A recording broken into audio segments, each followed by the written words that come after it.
Hello everyone, it's 16th April. Let's quickly look at the headlines from the Indian Express newspaper. On the first page we have government plan keeps South share unchanged in LS, list each state's new count in schedule. Again very important, moving forward.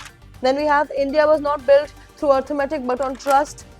Then we have Noida workers stirred. RJD spokesperson booked for sharing misleading video. Then we have challenging unrealistic. Women seek fixed hours and basic facilities. Then we have CBSE class 10 result. Capital surpasses India average with 97.3% pass percentage. Moving forward, we have work on the Mukarba Chowk underpass. 98% complete. Will be open soon, says Minister.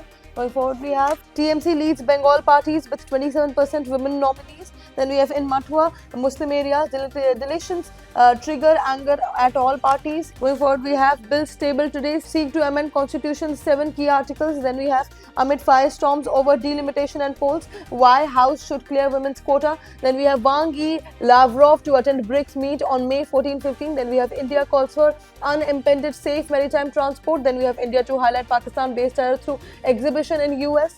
Then we have rising costs, Haryana wage hike spark protests in Bhiwadi. Moving forward, we have the editorial page where we have in workers' protests, a test of labour reforms. Then we have a new world order needs a credible architect. India must claim that role. Moving forward, we have the economy page where we have March trade deficit eases to $21 billion.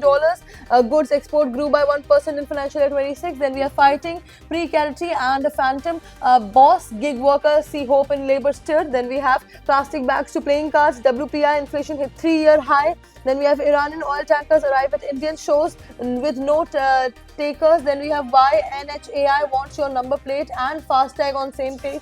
Then we have the world page where we have over 250 missing after boat sinks in Andaman Sea. Then we have Trump says war close to over. Pakistan's Munir arrived in Tehran. Then we have Trump says asked China not to give Iran weapons. She told me not doing that. Then we have Israel strikes South Lebanon after truce walk the talks in US. Lastly, we have the explain page where we have the twin moves that will reshape Indian democracy. Again, very important for political perspective. Then we have Iran refuses to play ball in US.